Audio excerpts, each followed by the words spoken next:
Muy buenas tardes a todos. En realidad hoy vamos a hablar de un problema de salud que en realidad afecta a todas las mujeres en edad reproductiva. Ustedes saben que el cáncer de cuello uterino es un problema de salud pública, en realidad una de las primeras causas en mujeres en edad fértil después de las muertes por complicaciones del embarazo, parto y posparto. Por eso es importante hablar de este tema. En realidad, ¿quiénes son susceptibles de enfermarse cáncer de cuello uterino? En realidad son todas las mujeres en edad fértil. Vamos a decir que también el cáncer en realidad los diferentes cánceres afectan a toda la población. Y en el caso específico de cáncer de cuello uterino es a todas las mujeres en edad fértil, aquellas que son susceptibles por diversos factores, ¿verdad? Entonces vamos a ver ahora que en realidad se ha avanzado bastante en este último periodo. Primero, antes solamente excepcionalmente hacían el Papa Nicolau, no se hablaba casi nada. Y también aduían a que el cáncer de cuello uterino tenía otros factores en realidad no se hablaba nunca que el factor principal era el papiloma del virus humano, entonces el HPV. Casi nunca se decía eso, sino se decía otras cosas que en realidad nada tenía que ver. Hoy en día está confirmado que el causante del cáncer de cuello uterino es el papiloma del virus humano, ¿no? Y hay diferentes números, no solamente es uno, entonces por lo tanto también hay algunos que son altamente oncógenos y hay algunos que no son altamente oncógenos. Ha habido diversas estrategias y entre ellas vamos a ver, lo primero que se hacía antes solamente era el Papa Nicolau. Después se ha hecho siempre la inspección visual con ácido acético. Luego vamos a hablar de lo que es hoy en día, estamos implementando dos estrategias importantes que son determinantes para prevenir a futuro en las mujeres jóvenes de nuestro país, específicamente las niñas que hoy están entrando a la adolescencia. Hace como 3 años se ha empezado con esta estrategia que es la vacunación contra el papiloma virus humano. La otra, estamos hablando de lo que es la captura híbrida, que recientemente Bolivia ha empezado con esta otra técnica. Entonces, vamos a ver ahora que en realidad, ¿qué otros nombres tiene el cáncer de cuello uterino? En realidad, cáncer de cervix, cáncer de cuello y otros dicen cáncer de la matriz. El cáncer de la matriz en realidad ya se refiere a todo el útero, ¿no? Entonces, no, en el caso de que estamos hablando de cáncer de cuello uterino, estamos hablando específicamente del cuello uterino. Vamos a decir que el cáncer de la matriz o del cuello uterino es la formación progresiva de lesiones y alteraciones en realidad que afectan, como dice acá, que afectan al cuello de la matriz y pueden ser premalignas y llegar a la malignidad con diseminación a toda la matriz y a otros órganos adyacentes y o distantes, como pueden hacer metástasis y provocar la muerte. ¿Qué quiere decir esto? Que no solamente una vez que empiece en el cuello uterino va a afectar a todo el organismo, por lo tanto va a causar otros problemas porque va a emigrar a otros órganos, por ejemplo los más vecinos, la vejiga, también los intestinos y el abdomen, ¿verdad? Entonces son los principales y por el torrente linfático puede ser también a otros órganos. Vamos a decir también que el cáncer de cuello uterino constituye en realidad el 6% de todos los tumores que hay malignos y además es el segundo en realidad más frecuente entre todas las mujeres. El más frecuente entre todas las mujeres jóvenes, en general afecta a mujeres entre 35 a 55 años. Por eso es que la anterior vez, cuando habíamos dicho, cuando en las normas cuando se escriben tienen que estar bien claritos, o sea, no hay donde perderse. Dice, se tiene que tomar a las mujeres del factor de riesgo, que son mujeres en edad fértil. Mujeres en edad fértil, ¿hasta cuántos años son? ¿Hasta cuánto?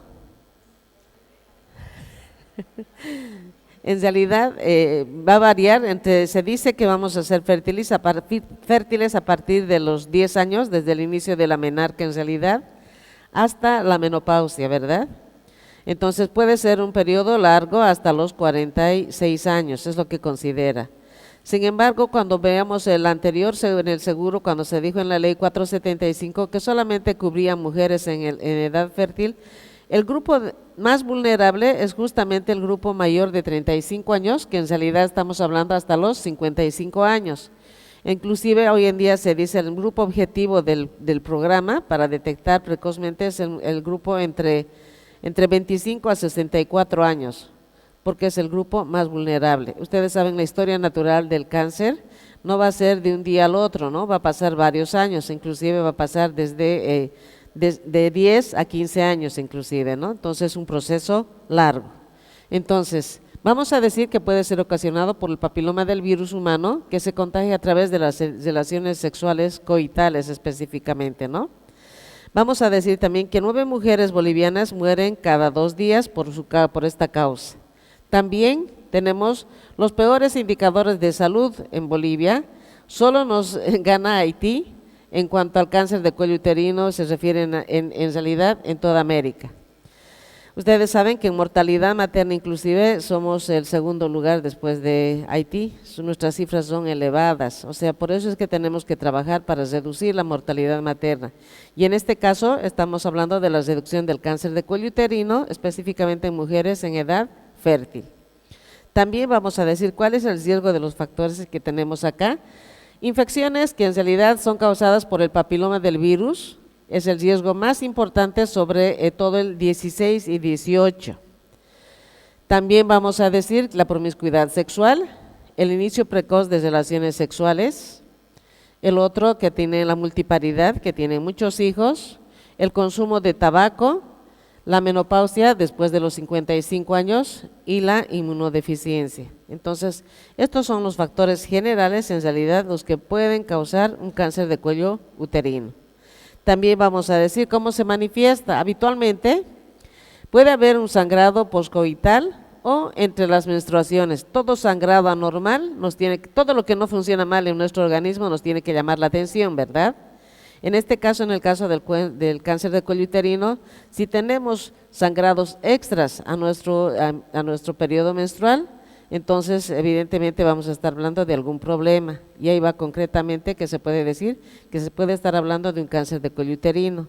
Al principio las manifestaciones son generales, como decimos, sangrados intermenstruales o después de una relación sexual.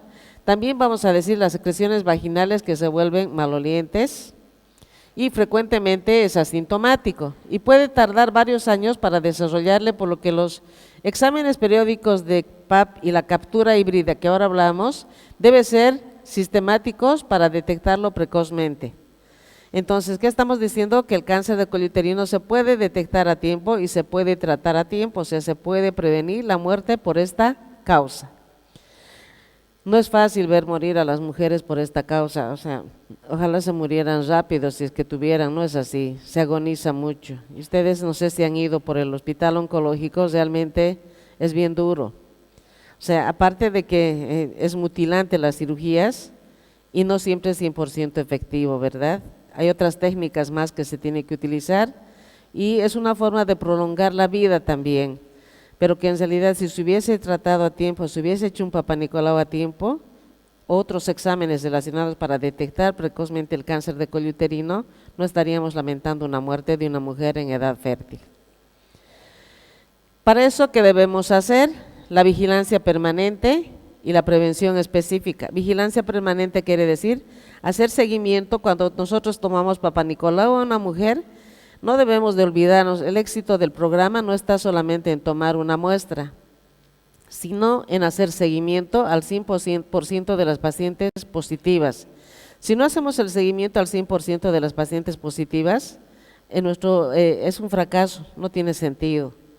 Es por eso que cuando vamos a los servicios, a veces los estudiantes, los médicos, toman el Papá Nicolau y no registran correctamente los datos de la paciente para buscarla. Realmente se está perdiendo una oportunidad de salvar una vida. Por eso es que necesitamos registrar correctamente sus datos, especialmente las referencias, cómo ubicarla para devolverle su resultado y luego buscarle y hacer su tratamiento respectivo para así evitar una muerte de una mujer en edad fértil. Y la prevención específica va al tratamiento una vez que se detecta. Se completa todos los exámenes con un estudio histológico, posteriormente el tratamiento que corresponde y así evitar que siga avanzando y hacer un seguimiento de toda la vida, ¿verdad? Ese es el fin. Vamos a decir que es una vigilancia permanente porque son exámenes de Papá Nicolau y de captura híbrida del papilomavirus humano. Es una nueva técnica que se ha implementado en los servicios y justamente tiene el fin de detectar oportunamente para hacer un buen seguimiento y un buen tratamiento a tiempo. También vamos a hablar que hay protección específica para evitar los factores de riesgo. ¿Y cuáles son esas? La vacuna, justamente que se aplica a todas las niñas a los 9 años, y hoy en día estamos hablando del 5º curso, ¿no ve? En todas las escuelas lo ideal es evidentemente la vacuna. Bolivia ha comprado la vacuna Gardasil. Siempre el país, cuando toma una decisión, va a tomar decisiones en base al costo-beneficio. ¿Qué quiere decir costo-beneficio? Que realmente sea de bajo costo y además sea altamente efectivo. En este caso, al comprar la vacuna Gardasil, si bien no va a aplicarse, no va a ser para todos los virus, por lo menos los altamente oncogénicos, y entre ellos están aquellos que causan justamente los que hemos dicho, los 2 números, ¿no ve? El 16 y el 18, y otros más. Sin embargo, con esta vacuna nosotros prevenimos por lo menos esos tres virus que son altamente oncogénicos y especialmente los condilomas, ¿no? Con eso vamos a evitar y proteger. La vacuna debería de ser para hombres y mujeres, pero por estrategia, a quienes primero tenemos que cubrir es a las mujeres, ¿verdad? Entonces, por eso se da prioridad a las mujeres. Sin embargo, a la larga, igual que ahora la vacuna para el toxoide tetánico se vacuna a hombres y a mujeres. Y dentro del esquema de vacunación ahora inclusive las vacunas realmente se ha avanzado alto con las últimas vacunas de la última generación, que hablamos justamente de la pentavalente, ya se aplica 5 dosis, esos jóvenes, niños y niñas ya no van a necesitar la vacuna DT. ¿Por qué? Porque ya tendrán la inmunidad de por vida. Y es igualito en este caso, cuando hablamos de las vacunas, estamos hablando a las niñas que no han iniciado una actividad sexual. Entonces, por lo tanto, estas niñas ya se están protegiendo de alguna forma y por eso es importante concientizar a los padres para que permitan que se les vacune a sus niñas. A veces no quieren hacerlas vacunar. Yo no sé de dónde han sacado las ideas que la vacuna es mala, que no se puede colocar, que no se debería colocar. No es así. Bolivia, nuestras autoridades no van a tomar decisiones que vayan en contra de nuestra población, al contrario, estamos para proteger, es uno de los principales roles del Estado, proteger la salud, y en este caso, protegerles justamente del cáncer de cuello uterino. Entonces, ¿cuál sería nuestra estrategia? Es vacunar con la vacuna Gardasil a todas las niñas del 5º de primaria de los establecimientos fiscales. Y se vacunan 3 dosis en este momento, que sería la primera dosis en una fecha que ya se aplica, el 22 de marzo, la segunda dosis el 24 de mayo y la tercera dosis el 27 de septiembre. ¿Por qué estamos poniendo estas fechas? Porque tiene que coincidir con el calendario escolar para que no se pierda esas niñas. Porque cuando ya después terminan el colegio es difícil ubicarlas. Entonces, con las listas de los profesores del aula del año que corresponde, se puede hacer un mejor seguimiento, de tal forma que la niña reciba las 3 dosis. Porque si recibe una dosis nomás es igual que la DT, no le va a servir para mucho, ¿verdad? Si se cumple con las 3 dosis, sí le va a proteger. Entonces, ese es el objetivo, evitar las pérdidas de las mujeres, que en realidad las niñas que no van a completar sus dosis. Por eso se relaciona con el calendario escolar. Y esperamos que todos los niños sí o sí deberían de ir a la escuela, por lo menos la educación primaria, especialmente de las niñas. ¿Por qué? Porque de alguna forma es calidad de vida, la mujer es el pilar de la familia. Ahora, ¿qué necesitamos? En realidad reunirnos con los padres de familia para informarles de la vacuna, los días a aplicar y su consentimiento. Eso es importante porque al final no nos olvidemos, son niños, ¿no? Y hay leyes que les respaldan y les protegen. La ley niño, niña, adolescente es determinante para la protección de este grupo etario que es vulnerable también. Por lo tanto, el padre tiene que saber qué se está haciendo con la salud de su niña al aplicarle la vacuna y por qué se le está vacunando. Sí o sí tiene que tener esa información. También la lista de todas las niñas de cada curso en cada establecimiento de salud para el seguimiento que habíamos mencionado y la coordinación con los equipos de salud del área para el acuerdo y la hora de la vacunación, el día específico. O sea, se hace un calendario de tal forma que todas las unidades educativas tendrían que estar esperando el día que les toca para que puedan recibir la vacuna el grupo de niñas que les toca recibir su vacuna. Entonces, eso es muy importante. También vamos a decir ¿Por qué debe vacunarse? La vacuna del papilomavirus humano, el HPV, puede prevenir la mayoría de las verrugas genitales y la mayoría de los casos de cáncer de cuello uterino. Por eso se debe vacunar. También no debe vacunarse, en realidad, quienes no deben vacunarse, no debe vacunarse nadie que haya tenido una reacción alérgica a cualquier componente de la vacuna contra el papilomavirus humano o una dosis anterior de la vacuna, en realidad que ha hecho algún tipo de reacción. O sea, estas personas son excepcionales, no van a ser todas. Sabemos todos, estamos en el área de salud, de alguna forma también las vacunas son inocuas, pero en algún momento pueden presentarnos reacciones adversas. Por eso el PAI, el Programa Ampliador de Inmunizaciones, tiene un componente que se llama justamente de los efectos adversos a la vacunación, ¿verdad? O sea, se hace seguimiento, nos pueden presentar algún problema. Es por eso que se avanza cada día y se investiga para poder, inclusive hoy en día tenemos los avances que la vacuna antipoliomielítica también tienen algunos efectos adversos, por eso que la primera dosis, la trivalente, ahorita se pone intramuscular. Y cambiaremos pronto a otras técnicas también, ustedes ya deben saber, ¿no? Entonces, ¿por qué? Porque realmente causan otros efectos adversos que en realidad son susceptibles los niños que van a recibir estas vacunas. La otra, puede haber alguna reacción, en realidad dolor en el lugar donde se aplicó la vacuna, cerca de 8 personas de cada 10 refieren ese problema. También hay enrojecimiento o hinchazón en el lugar donde se aplicó la vacuna, cerca de 1 persona de cada 4 personas pueden referir.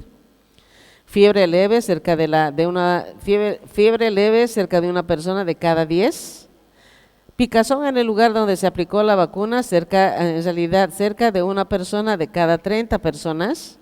Y fiebre moderada 1 persona cada 65 personas. Entonces, como estamos viendo, efectos adversos grandes que manifiesten no hay, sino los más comunes que siempre después de una aplicación de un inyectable pueden presentarse, y son excepciones, ¿verdad? Vamos a ver ahora otra parte, continuando esto, en realidad, esta es una forma de prevenir en realidad el cáncer de cuello uterino. Hemos dicho que hay una de las técnicas más importantes que hemos dicho que es la vacunación. Las otras técnicas va a ser, como estamos viendo ahorita, vamos a hablar de lo que es el Papa Nicolau y la captura híbrida. Entonces, la más efectiva para los virus que estamos mencionando en este momento, en el futuro de estas niñas que han sido las que han recibido las vacunas, por lo menos 3 generaciones, ya van a estar protegidas por la vacuna. Sin embargo, no vamos a decir que ellas pueden descartar el no hacerse el control, tiene que hacerse el control igual, porque no nos olvidemos que hay varias cepas, ¿verdad? Entonces necesitamos hacer el seguimiento. Vamos a ver que epidemiológicamente el cáncer de cuello uterino en realidad ha avanzado, se encuentra en todos los países, en todo el mundo, y en Bolivia desde el 2012 se ha dicho que la incidencia del cáncer de cuello uterino era de 47.7 por 100.000 mujeres, que en realidad nos reflejaba en el 2008. Luego también se decía que la mortalidad era 21.0 por 100.000, igual en el mismo 2008, y vamos a decir que la primera causa de muerte por cáncer de cuello uterino es de 8 casos cada día en ese tiempo. También vamos a decir los tipos virales del papilomavirus humano, del HPV, estamos hablando de los de alto riesgo más frecuentes en Bolivia, que son el 16, el 31, el 52, el 51, el 59, el 66, el 68, el 39, el 56, el 45, el 58, el 18, el 35 y el 33. En realidad, se ha hecho una valoración, se ha hecho una introducción de las pruebas biológicas moleculares para detectar el papilomavirus humano. Por su alta sensibilidad se ha hecho un tamizaje primario seguido de pruebas específicas. En realidad esto se ha hecho el 2014, es más, hay una tesis de la doctora Carolina Terán el 2014. En este estudio hemos participado también con la Universidad Gabriel Zené Moreno en la toma de las muestras y se ha hecho todo el estudio respectivo y el seguimiento a las pacientes que nos dieron positivas. Y es por eso que se sabe, se ha hecho como definición, se ha encontrado que todos estos números están presentes en Bolivia y en realidad vamos a decir que son los más frecuentes y son los más altamente oncogénicos. Entonces, por eso es importante tomar decisiones como se ha tomado a consecuencia de este estudio, es que se tomó la decisión de aplicar la vacuna masivamente.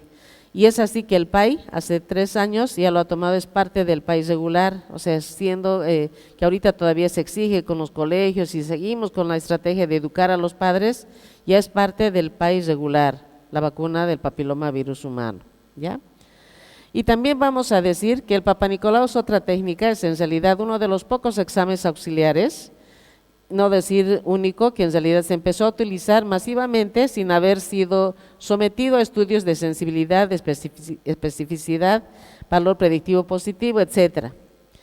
¿Por qué? Porque en realidad es la técnica más sencilla, que en realidad nos puede ayudar, y el tamizaje con citología cervicuterina disminuyó la incidencia de cáncer invasor en poblaciones con amplia cobertura y adecuado control de calidad. O sea, el hecho de que hemos tomado masivamente a las mujeres el Papa Nicolau también nos ha ayudado a poder controlar también este problema de salud, y en realidad la posibilidad de falla no desacredita la prueba, y debemos ser conscientes que las virtudes y las limitaciones de cualquier prueba siempre van a ser, va a ser un factor que va a resaltar. Sin embargo, eso no quiere decir que no debemos tomar Papa Nicolau, tomando en cuenta que hay otras técnicas más sensibles. Pero nosotros como un país con las características que tenemos seguimos utilizando esta técnica, igual nuestros vecinos, los otros países, porque sí es sensible, si no es altamente sensible, pero podemos detectar a tiempo. Vamos a decir que hay algunas fallas, pueden haber falsos negativos según la literatura, podemos hablar de displasias que en realidad pueden haber entre 10 y 45% y cáncer invasor entre 15 a 55%. Puede haber fallas en la literatura, pero se debe considerar que el 90% de las fallas del PAP se deben a error humano. ¿Dónde está el error humano? ¿En qué momento nosotros nos equivocamos? En la toma, 2/3 partes en la toma de la muestra. No nos olvidemos que tenemos que tomar la muestra endo y exocervical, y muchas veces solamente se toma la muestra exocervical. Y entonces si decimos, no, es que la señora estaba embarazada, no, se debe tomar endo y exocervical en todas las mujeres, ¿ya? Y entonces ahí está uno de los factores que está influyendo en los falsos negativos o falsos positivos. Y 1/3 en la lectura. Ustedes saben que en el laboratorio, el Papa Nicolau se puede tomar en todos los servicios, pero en el laboratorio tiene que ser único hasta completar una cantidad grande, más de 200,000 muestras. Y en este momento el Instituto Oncológico no completa eso. ¿Por qué? Porque además el que lee tiene que tener la sensibilidad para, o sea, todos los días el citotecnólogo tiene que leer en su jornada laboral mínimamente 60 láminas. Si no lee esa cantidad, también su calidad baja. El citotecnólogo en realidad depende de todo el trabajo que se hace en el primer nivel, porque nosotros tenemos que tomar las muestras, llevar al laboratorio, y el laboratorio justamente se va a ocupar de hacer todo el procesamiento de las láminas y luego darnos el resultado. Por eso es importante que nosotros en nuestros servicios de salud debemos tomar todos los días el Papa Nicolau a todas las mujeres como parte de la consulta regular, dentro de todo lo que es lo que dice en el continuo de la vida, que cuando una mujer viene a la consulta se le haga en forma integral. Vamos a decir también que en realidad el otro también el examinador es importante, y el dispositivo para tomar la muestra. El examinador quiere decir la habilidad del que va a tomar la muestra, ¿no? Hoy en día nuestras normas dicen justamente, necesita no siempre el médico tiene que tomar, no el ginecobstetra, puede ser el médico, la enfermera, el auxiliar de enfermería. Dice recurso humano capacitado, es bien clarito. ¿Quién es el recurso humano capacitado? El personal médico, el personal de enfermería y el personal auxiliar de enfermería. ¿Por qué? Porque ha tenido el adiestramiento y está dentro de la currícula universitaria, o sea, todos, por eso las enfermeras y las auxiliares de enfermería tienen que saber tomar bien la muestra. Entonces es importante que se haga un entrenamiento previo y se debe hacer un seguimiento. Uno mismo se alimenta, ¿cómo? Con los resultados. Cuando llegan los resultados, uno debe ver del total de los que yo he mandado, he tomado, cuántos están los resultados, que o falta componente endocervical, o muestra insuficiente, o muestra inadecuada. Entonces eso a mí me va a alimentar. Si yo estoy tomando, sé cuáles he tomado, me voy a dar cuenta dónde me he equivocado para poder mejorar. Sí o sí debo hacerlo, ¿no ve?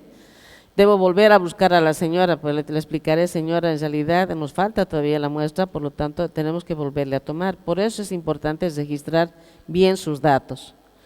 Vamos a decir también que los requisitos en realidad del examinador es que debe cumplir con las recomendaciones para una buena muestra, no debe tomarse el PAP cuando hay sospecha de cáncer. Entonces, automáticamente ustedes ya se van a dar cuenta, ya que van a ser formados, están en formación, se dan cuenta perfectamente cuando hay lesiones, apenas pones el espéculo a veces empieza a sangrar, entonces en estos casos necesitas referir ya para el médico y que él le va a referir justamente y separar las muestras respectivas.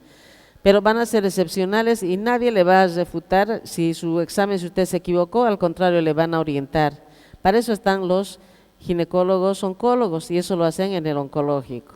Evidentemente, cáncer vamos a referir al instituto oncológico. Ahora, las técnicas para la toma paso a paso, vamos a decir que en realidad está todo en la Norma Nacional de Reglas y Protocolos y Procedimientos para la Detección del Cáncer de Cuello Uterino. Esta norma en realidad hasta la fecha todavía no la hemos ampliado, se ha hecho varias revisiones, pero han habido varias observaciones porque no solo se quiere hablar a nivel nacional del cáncer de cuello uterino, sino también de los otros cánceres. Por eso que en las normas nacionales de atención clínica está la misma norma. Entonces, ¿por qué? Porque realmente tenemos que ampliar con otros cánceres más que hay, que en realidad afecta a toda la población. Y vamos a decir que la toma de la muestra, en realidad los materiales y las recomendaciones que necesitamos utilizar, es que tiene que realizarse siempre con una espátula de aire, o un cepillo endocervical, o un hisopo de algodón, pero que no sea absorbente, no es el cotonete que se pone a los oídos, sino es un algodón, un absorbente que viene un poquito más largo, ¿verdad? Y vamos a decir también algunas recomendaciones al usuario antes del examen. Debe evitar el aseo o las duchas vaginales, debe evitar el empleo de óvulos vaginales y también de relaciones sexuales.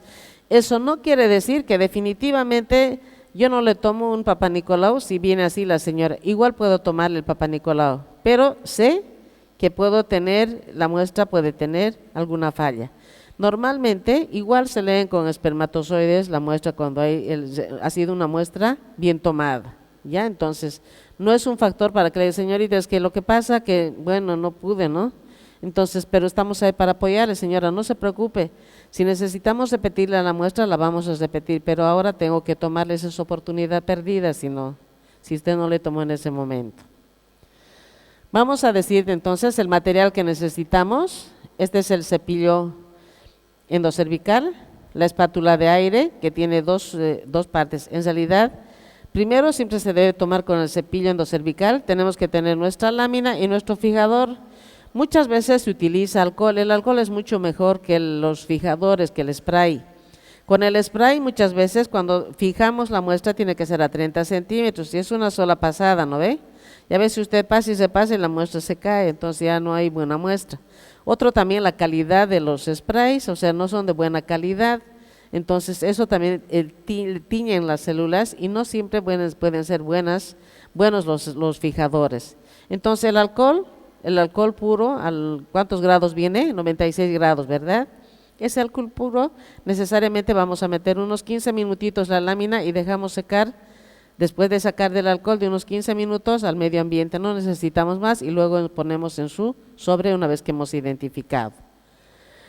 Vamos a decir el paso 1, vamos a explicar al usuario sobre las características de la citología cervical y el procedimiento, invitarle a que se coloque en posición ginecológica con todo el respeto que se merece, orientarle es importante.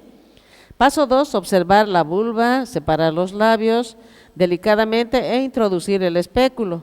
Vamos a realizar las maniobras respectivas para visualizar y centralizar el orificio cervical. Nunca el cuello cervical nos está esperando ahí. Siempre está a veces posterior, izquierdo o derecho, entonces necesariamente no está ahí esperándole y por eso uno tiene que saber ubicar bien. Y la muestra se toma del cuello uterino, no de otra parte, ¿ya? Entonces una vez que se ha ubicado bien, vamos a tomar la muestra y depende del método empleado. Si es con el cepillo, con el citobracho o el cepillo endocervical, es mucho mejor. En realidad, hoy en día está dentro de las prestaciones, en los servicios de salud tienen, la mayoría compran, y si no, hay el hisopo, que es en realidad de algodón no absorbente, Igual se tiene que hacer con ese y lo mismo con con eso se toma la muestra endocervical y la exocervical con la espátula de aire. Luego, después de haber hecho justamente nuestra camilla ginecológica, todo nuestro material listo para poder, especialmente nuestra lámpara de cuello de ganso, porque nos tenemos que iluminar, vamos a introducir, como está ahí la muestra del dibujo, tomamos la muestra, como hemos dicho, endocervical y exocervical, y vamos a extender justamente en la espátula de aire. La técnica es bien sencilla, se puede tomar así como estamos viendo, podemos extender, es como va a ser la casa, ¿no ve? Extendemos la lámina como va a ser la casa y podemos adelgazar inclusive con la parte central, pero de tal forma que no sea una muestra gruesa, ¿no ve? Para una buena lectura del citotecnólogo. Y también con el cepillo, con el Citobrach, podemos igual giramos y damos la vuelta. Muchas veces me dicen, y la exo lo pongo aparte y la endo, si usted mezcló, igual se lee. Para eso está el citotecnólogo capacitado, porque todo el tiempo solo lee eso.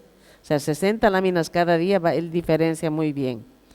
Lo ideal es que se ponga en forma separada, la endocervical en forma circular y la exocervical, como va a ser la casa, en 2/3 de la lámina, y el otro tercio que queda es para la identificación. O sea, dividen en 3 partes la lámina, una parte para identificar, la otra parte para la endocervical, la otra para la exocervical. ¿Ya? Entonces, con una espátula de aire se introduce en la posición más larga de la espátula el conducto cervical y posteriormente rotar 360 grados, ejerciendo una leve presión. Seguramente muchos de ustedes se han tomado Papá Nicolau, a veces los cuellitos son bien sensibles, apenas tocas, empieza a sangrar. ¿Y por qué están sensibles? Porque justamente la mayoría de las mujeres tienen infecciones. Entonces, a veces las mujeres vienen al Papá Nicolau para recibir tratamiento por las infecciones, pero hay que decirles, el Papá Nicolau que estamos tomando es para detectar si hay células cancerígenas, si hay células neoplásicas, no para las infecciones. Para las infecciones nosotros vamos a manejar el manejo sindrómico de las ITS, o sea, es ver y tratar, ¿no ve?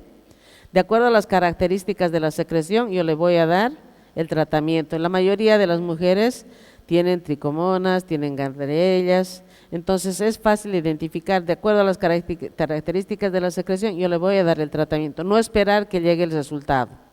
Ya cuando llegue el resultado estoy mostrándole que realmente tiene o no tiene células neoplásicas. Ahora no le voy a decir, señora, usted tiene cáncer, ¿no ve?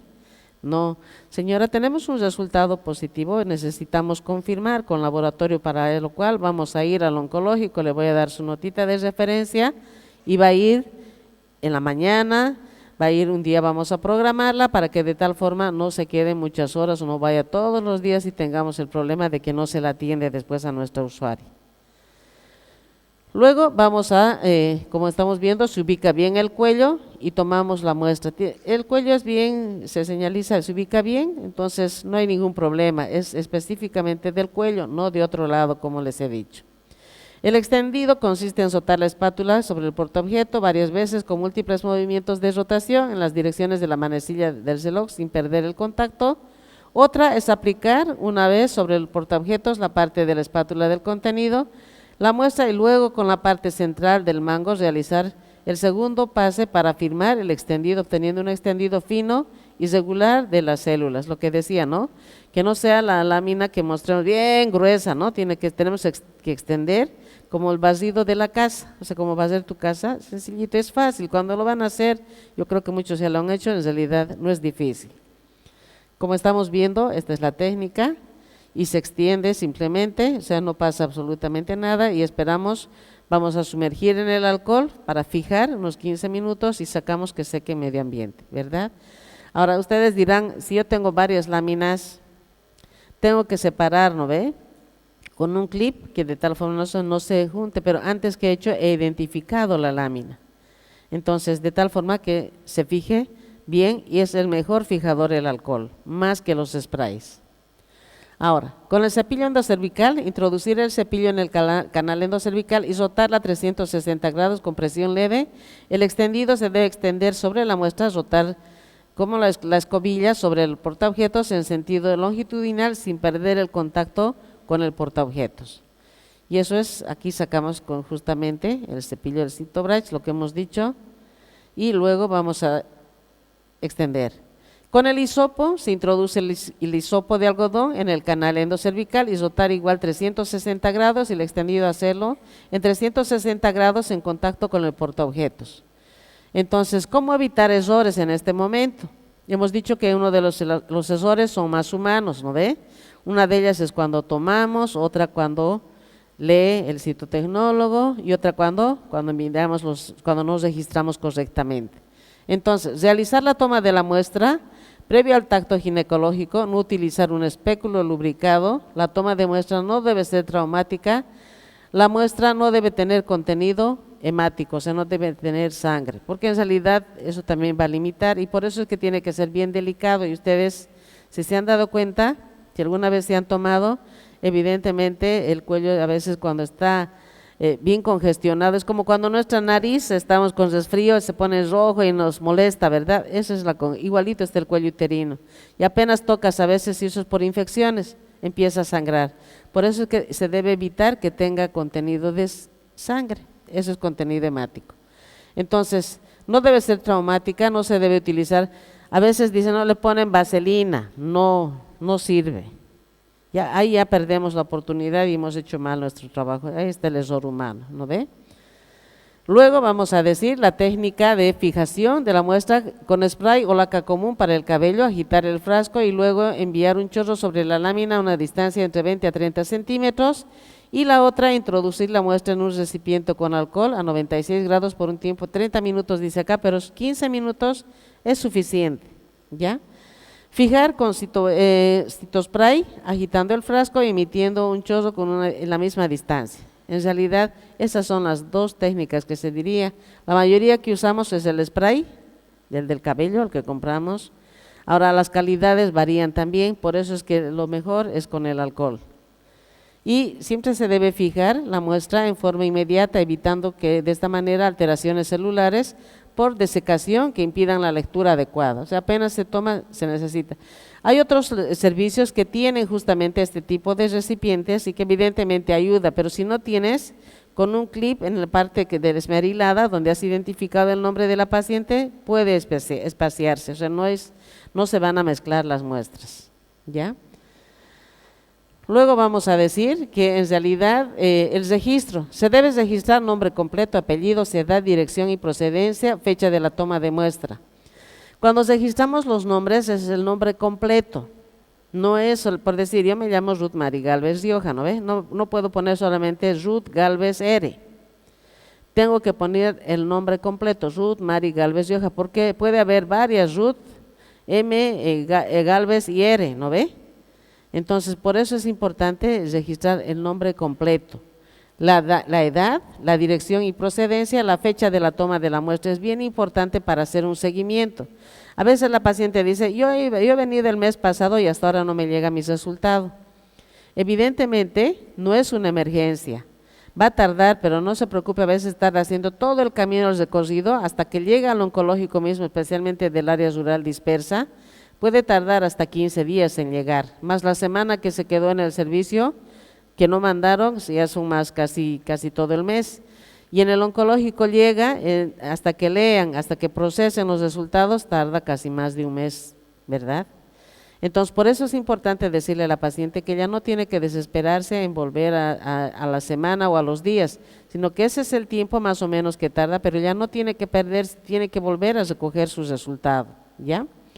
Y además vamos a tener una tarjeta correspondiente con el mismo papel que envuelve la lámina para su transporte. Se anotará además el resultado del IVA si fue positivo o fue negativo, si este se realizó.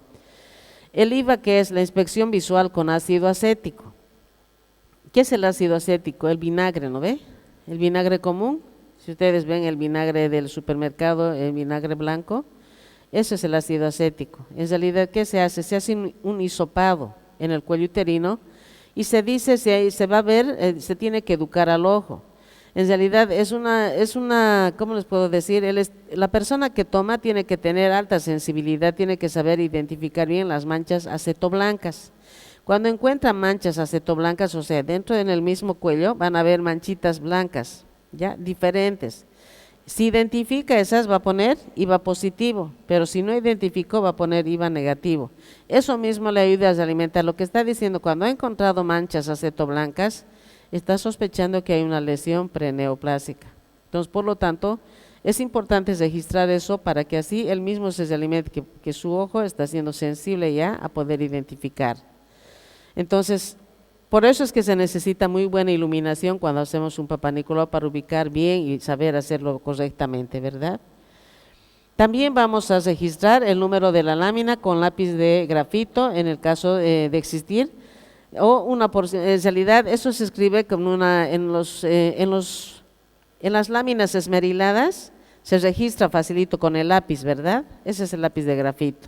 O sea, es fácil registrar. Y en el oncológico todito eso se vuelve a repasar, es todo un procesamiento que se hace, es toda una batería de tinción antes de leerlas. Entonces, cuando ustedes lo ponen con una tela adhesiva, cuando no tiene láminas esmeriladas, una por una se vuelve a deshacer, se registra, por eso es que los nombres tienen que ser bien identificados, es todo un trabajo que hace una persona de laboratorio. Entonces, identifica bien las muestras antes de pasar por las baterías de tinción para hacer una buena lectura a la citotecnóloga. Y la otra técnica es justamente lo que se ha hablado, ustedes han debido escuchar, de la captura híbrida, ¿no ve? En realidad, hemos dicho que en realidad la captura híbrida es una de las técnicas últimas que se ha hablado recientemente y se está aplicando en algunos servicios de salud con el apoyo de la CRE.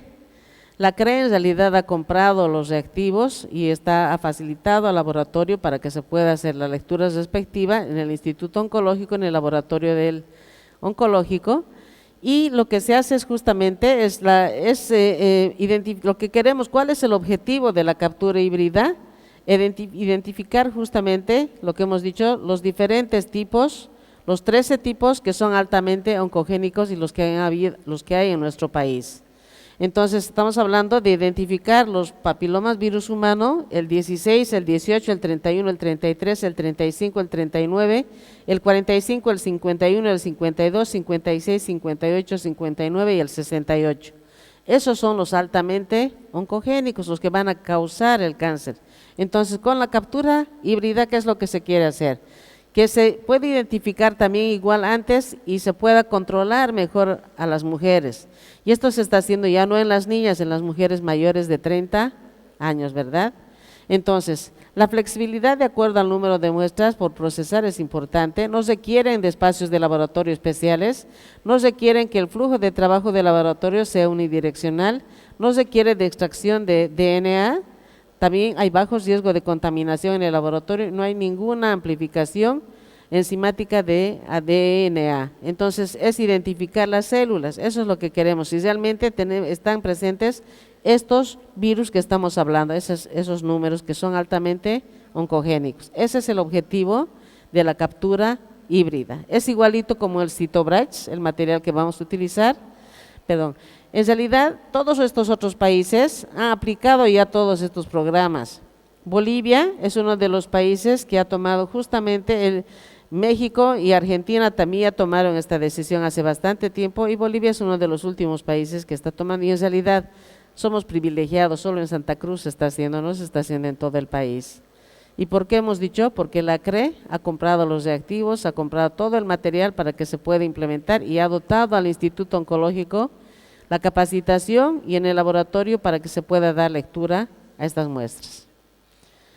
Entonces, ¿cuál es el flujo del trabajo completo? Tenemos que tener un kit colector de la muestra completo que tiene su cepillo y el medio de transporte. Tiene que ser el manejo y el transporte de la muestra estable a temperatura ambiente hasta por 2 semanas. El kit de detección para 13 tipos, lo que hemos mencionado, en realidad que es la mayoría de prevalencia en Bolivia, específicamente el 16, el 31, el 52, 51 y 59, que son los altamente oncogénicos, o sea, son los que van a causar cáncer directamente, ¿no? Y hay que controlar. Y además que se tenga un sistema manual y automatizado. Entonces se toma la muestra, como estamos viendo acá, con el cepillito endocervical, se quiebra en realidad el cepillito y se coloca en el mismo tubito y se manda así como estamos viendo. Ese es el kit de detección, y al laboratorio vamos a mandarle directamente como estamos viendo. O sea, en el laboratorio simplemente es ese equipo para que pueda dar lectura. Y es más, el resultado de los centros piloto que estamos haciendo, estamos en las 4 redes urbanas, que en la red norte es el Universitario Norte, que era antes, ahora se llama el DM5, que es en realidad Distrito Municipal 5, en la nueva estructura que está atrás de Blooming. El otro es en el kilómetro 6, en la red sur, que está en el Centro de Salud de Sagrada Familia. Luego vamos a decir que estamos en el Plan 3000, en el hospital, en el Centro de Salud Preventiva Sud, y también está en la red centro, aquí cerquita, en el Centro de Salud de, no, el otro, ¿qué se llama? San Luis. San Luis está con la prueba. Lo que pasa es que el personal tiene que ser bien entrenado, inclusive, ¿no? Pero en realidad del grupo vulnerable hemos dicho mujeres, en realidad de 30 años, ¿hasta cuántos años? Más sensible, hasta los 54 años, ¿no? Ese es el grupo objetivo, ¿ya? Entonces, necesariamente, también hay que llenar los formularios, es importante llenar el formulario, el informe de actividades, que en realidad estos ya vienen establecidos, sin esto no les reciben el laboratorio, tanto el Papa Nicolau como la captura híbrida, ¿ya? Entonces, el resultado también le llega con una copia de esto y el resultado individual. El original se debe devolver a la paciente porque viene con copia y la copia se queda en la historia clínica. Y además la tarjeta de seguimiento debe tener registrados los resultados. Ahora, ¿cuál es el flujo? Justamente el cronograma de las muestras. Como hemos dicho, a veces se tarda demasiado. Cuando es de un centro de salud cercano, por ejemplo, va a tardar a veces una semana para llegar al laboratorio. Pero cuando se es del área rural disperso, en realidad va a tardar más tiempo. Puede durar hemos dicho, entre entrega de resultados entre 3 a 4 semanas, y cuando es un centro de salud rural lejano, 5 semanas, y cuando es un centro de salud urbano, la entrega de resultados puede ser de 2 a 3 semanas. Entonces, el laboratorio siempre tiene que ser único. ¿Por qué? Porque tiene que ser de calidad, y eso es lo que garantiza el oncológico. Y la toma de las muestras puede hacerse en todos los servicios del primer nivel. En realidad, sería todo eso. Muchísimas gracias.